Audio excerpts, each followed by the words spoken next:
कक्षा 10वीं हिंदी। बच्चों, इस वीडियो में हम हमारे हिंदी टेक्स्ट बुक के गज़ल नाम का जो कविता है वो सीखने जा रहा है, जो लिखा है माणिक वर्मा जी ने। श्री माणिक वर्मा जी की पहचान। उनका जन्म 1938 में मध्य प्रदेश के उज्जैन में हुआ।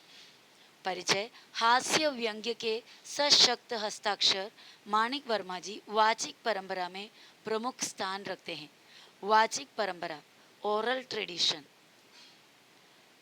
ओरल ट्रेडिशन युग में बहुत ही प्रमुख यानी इम्पोर्टेंट स्थान है इनका। इनका जो लेखन है ज़्यादातर हास्य व्यंग्य तरीके से होता है। हास्य व्यंग्य यानी सैट्रिकल बोलते हैं हम इंग्लिश में। थोड़ा कुछ मजाक से कुछ बड़े सीरियस तत्वों को या सीरियस सब्जेक्ट को मजाकिया तरीके से प्रस्तुत करना, उसको कहते हैं हास्य व्यंग्य तरीका। आपके व्यंग्य बड़े ही धारदार होते हैं। उन्होंने जितने भी व्यंग्य या सैट्रिकल राइटिंग्स लिखे वो बहुत ही धारदार यानी बहुत ही तेज होते हैं। जहाँ पर वो लगना चाहिए, जिसके दिल को लगना चाहिए और जिनको उसका असलियत या मीनिंग समझना चाहिए, वो पूरी तरीके से दिल को छेद कर जाने वाला होते हैं। आपकी गज़लें बहुत ही प्रेरणादायी होती है और उनके जो गज़ल है बहुत ही प्रेरणादायी यानी हमें इंस्पिरेशन देने वाला, आगे बढ़ने के लिए उम्मीद जगाने वाले होते हैं। उनका प्रमुख कृतियों का नाम है गज़ल मेरी इबादत है, आखिरी पत्ता। ये दोनों गज़ल का संग्रह है। संग्रह मतलब एक बुक में बहुत सारे कोई कविता लेखन कुछ लिखा हो, उसे संग्रह कहते हैं। संग्रह यानी ग्रुप। आदमी और बिजली का खंभा, महाभारत अभी जारी है, मुल्क के मालिक को जवाब दो, आदि आदि यानी एक्सेट्रा। ये सब इनके प्रमुख कृतियों का नाम है। प्रस्तुत गज़ल के अधिकांश शेरों में वर्मा जी ने हम सबको जीवन में निरंतर यानी हमेशा लगातार अच्छे कर्म करते हुए आगे बढ़ने के लिए प्रेरित किया है। ये जो प्रस्तुत गज़ल है जो हम अभी देखने जा रहे हैं, उस गज़ल के अधिकांश शेरों में यानी अलग अलग शेर जुड़े हुए हैं। ये ज़्यादातर शेर में ये संदेश हमें मिल रहा है कि हमें जीवन में निरंतर अच्छे काम करते रहना है। गज़लकार ने संदेश देते हुए कहा है कि अपने रूप रंग से सुंदर दिखने की बजाय अपने कर्मों से सुंदर दिखना आवश्यक है। गज़लकार कौन है यहाँ पर? माणिक वर्मा जी। उन्होंने अपने इन गज़ल के ज़रिए माध्यम से हमें ये संदेश देते हुए कह रहा है कि हमें बाहरी जो खूबसूरती पर ज़्यादा ध्यान नहीं देना है, हमें हमारे मन के अंदर के खूबसूरती पर ज़्यादा ध्यान देना है। हमारे कर्मों से, हमारे डीड्स, हमारे कर्मों से हमें खूबसूरत बनना चाहिए, वो ज़्यादा आवश्यक है, ज़्यादा इम्पोर्टेंट है। चलो हम गज़ल शुरू करते हैं। आपसे किसने कहा स्वर्णिम शिखर बनकर दिखो, शौक दिखने का है तो फिर नींव के अंदर दिखो। आपसे किसने कहा है स्वर्णिम, स्वर्णिम यानी सोने के रंग का, सुनहरा, गोल्डन। गोल्डन शिखर यानी टॉप मोस्ट पार्ट, चोटी, एकदम ऊपर का हिस्सा, शिखर। गोल्डन शिखर बनकर दिखने के लिए आपसे किसने कहा? शौक दिखने का हो, मतलब अगर आपको दिखावा करना है या दुनिया के सामने दिखना है तो आप क्या बनकर दिखो? नींव के अंदर दिखो। नींव क्या होता है? Basement, foundation. एक बड़ा महल के, अट्टालिकाओं के ऊपर जो शिखर होते हैं, जो सुनहरा रंग का होता है, वो किसी की भी नज़र में आसानी से दिख जाता है। लोग इसी तरह कई ऊंचे पद में दिखकर, वो पद में रहकर, वो जगह में रहकर प्रशंसा, तारीफ पाने का इच्छा रखते हैं। लेकिन आप ये नहीं जानते कि इन बड़े बड़े महलों के जो ये ऊपर का जो शिखर है, वो शिखर तब अस्तित्व होगा या तब रह पाएगा जब उस महल का नींव मजबूत हो, तो नींव के अंदर, अगर ये नींव मिट्टी के अंदर, जमीन के अंदर अंधेरे में रहना अगर नहीं पसंद किए होते तो ये शिखर कैसा टिकता। तो आपको अगर दिखने का शौक आप रखते हो तो एक महल में नींव किस तरह काम करते हो, मजबूत होकर बाकी सबको समेट कर या खड़ा रहने में मजबूती देकर जिस तरह रहते हो, इसी तरह आपको भी रहना है। इसका मतलब है हमें वाहवाही, ये मतलब दूसरों का तारीफ सुनकर उसके हिसाब से बह जाना, वो हमारे लिए सही नहीं है। हमारा अच्छा गुण, मन का दृढ़ता और इस समाज को दृढ़ रखने का ताकत, ये दिखाकर हमें अगर दिखना हो तो भी इस तरह दिखना चाहिए। दूसरे लाइंस में क्या कह रहे हैं, चल पड़ी तो गर्द बनकर आसमानों पर लिखो, और अगर बैठो कहीं तो मील का पत्थर दिखो। चल पड़ी यानी अगर आप अपने मंजिल की तरफ चल दिए हैं, चल पड़ी है, तो गर्द बनकर आसमानों पर दिखो, लिखो। आप क्या करो, गर्द बनकर, गर्द क्या होता है, धूल। समझो जब आंधी आते हैं तो क्या होगा, जमीन के सभी धूल उड़कर आसमान को छू लेते हैं।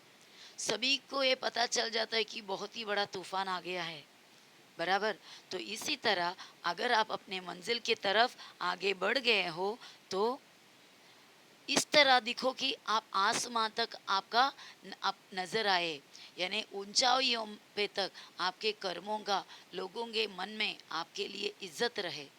इसी तरह उठो, अगर आप चल दिए हैं अपने मंजिल की तरफ, तो अगर बैठो कहीं तो यानी अगर समझो कि आप बैठ जाते हैं या अगर आप थोड़ा रुक जाते हैं, कहीं आराम कर लेते हैं अपने सफ़र से, जो अपने जो मंजिल की तरफ जो सफ़र है उसमें कहीं रुक जाते हैं, तो इस तरह रुको या इस तरह बैठ जाओ जैसे मील का पत्थर, मील का पत्थर यानी रास्ते में देखो माइल दिखाने के लिए, किलोमीटर दिखाने के लिए एक पत्थर, अलग अलग एरिया में पत्थर रखे हुए होते हैं।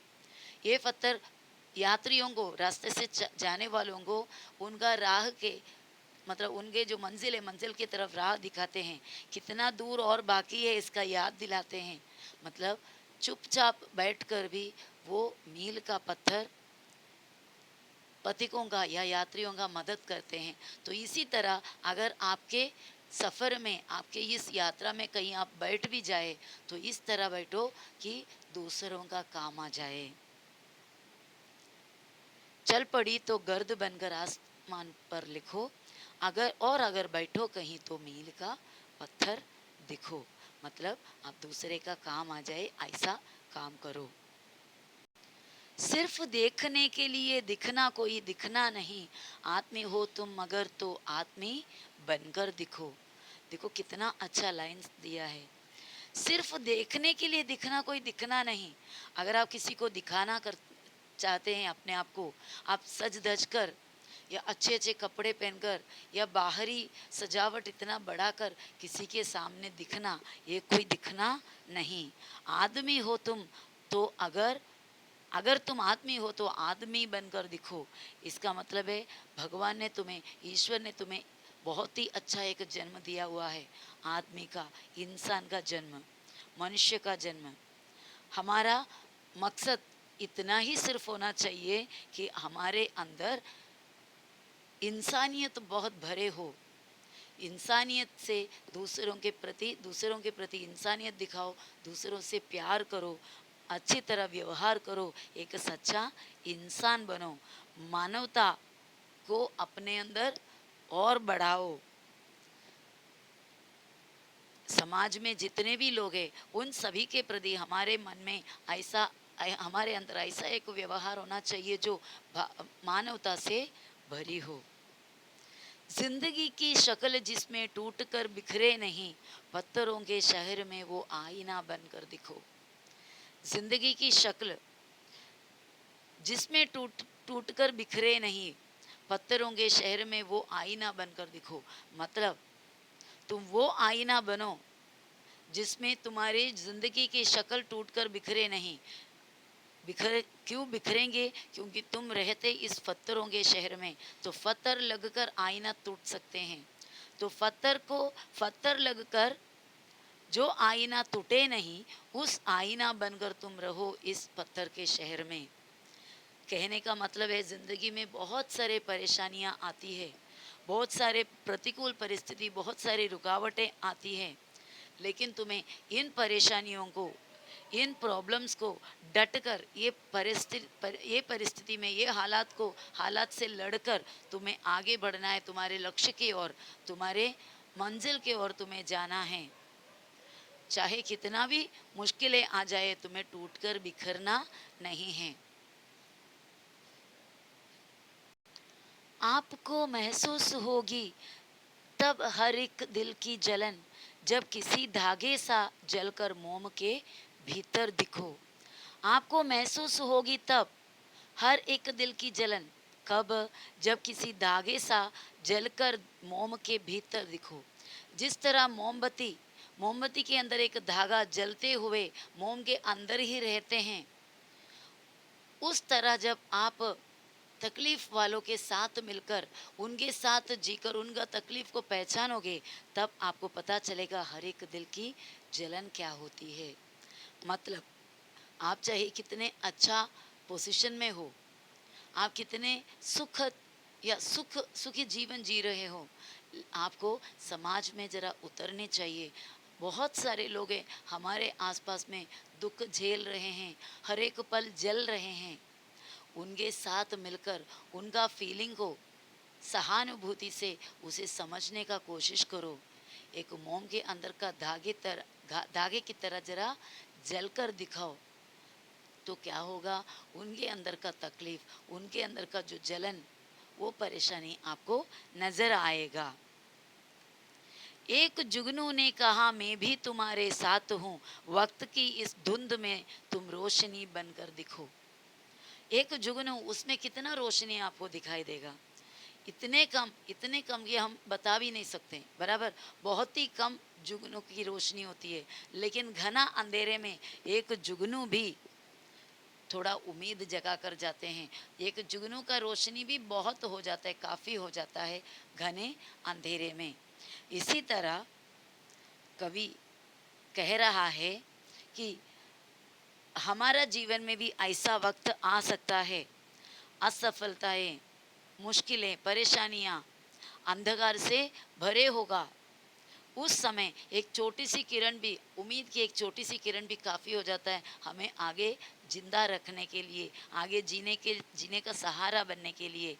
इसी तरह जो दीन दुखियों, जो गरीबों, जो परेशानियों से उजले हुए लोगों के लिए हम खुद एक जुगनू बनकर, थोड़ा सा ही सही, छोटा सा ही सही, एक उम्मीद का किरण उनके जीवन में जगाने का कोशिश करो। यानी दूसरों के लिए अच्छे कर्म करो। जो जीवन में सब कुछ खोकर, जीवन त्याग कर, जीवन के में कोई उम्मीद बचा नहीं, ऐसा फैसले पर आने पर ऐसे लोगों के लिए आप उम्मीद बनो, उनके अंदर उम्मीद का छोटा सा किरण जगाओ। अभी यहाँ धुंध, ये धुंध का, बाकी सब तो बहुत ही आसान वर्ड्स है। धुंध का मतलब क्या होता है? धुआं। जैसे कोहरा, कोहरा छा जाते हो ना ठंडी के मौसम में वगैरह, या पहाड़ी इलाके में, उसको बोलते हैं धुंध। एक मर्यादा बनी है हम सभी के वास्ते, घर तुम्हें बनना है मोती सीप के अंदर दिखो। एक मर्यादा, एक लिमिट, एक कुछ तरीका बनी हुई है हम सभी के वास्ते। इस समाज में जीना है तो हर किसी को कुछ नियम का पालन करना होगा, कुछ मर्यादों के, सीमाओं के अंदर रहना होगा। अगर तुम्हें बनना है मोती सीप के अंदर दिखो। अगर आपको इस समाज में एक अच्छा इंसान बनना है या इस समाज में कुछ कर दिखाना है, तो जिस तरह सीप के अंदर, सिप्पी के अंदर मोती है, सिप्पी में ज़्यादा कुछ मूल्य नहीं है, ज़्यादा कुछ वैल्यू नहीं है, लेकिन उसके अंदर जो मोती होती है वो बहुत ही मूल्यवान, बहुत ही कीमत वाले होते हैं, बहुत ही महंगा। महंगाई की सवाल नहीं है, वो इतने वैल्यूबल चीज़ होती हैं। तो इस तरह दिखो, एक सीप के अंदर एक मोती की तरह तुम दिखो, तब इस समाज में तुम्हारा कुछ इज्जत होगी।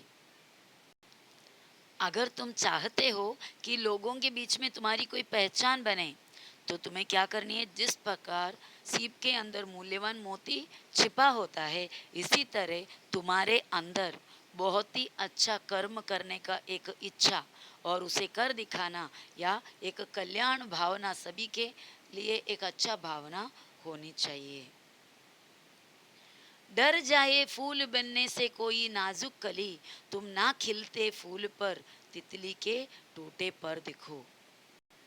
डर जाए फूल बनने से कोई नाजुक कली, अगर एक छोटी सी नाजुक कली फूल बनने से या खिलने से अगर डरने लगे, तो तुम ना खिलते फूल पर तितली के टूटे पर दिखो।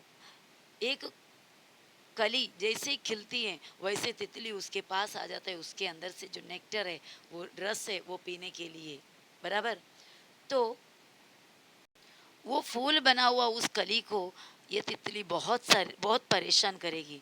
अगर तुम इस तितली से फूल को बचाना कर चाहते हो, तो क्या करना होगा, बचाने का कोशिश करना चाहिए। इसका मतलब है कि डर को दूर करने में उसकी मदद करो। यानी कोई भी अगर इंसान आपके आसपास में हो और वो आगे जीने में, ज़िंदगी में कुछ कठिन परिस्थिति आने पे आगे जीने से हिचकिचाते हो, तो उन्हें सही रास्ते पर लाओ, उनको जीवन का, ज़िंदगी के बारे में समझाओ, ज़िंदगी में कितने ही अच्छाई होती है, ज़िंदगी में आगे बढ़ने की प्रेरणा दो।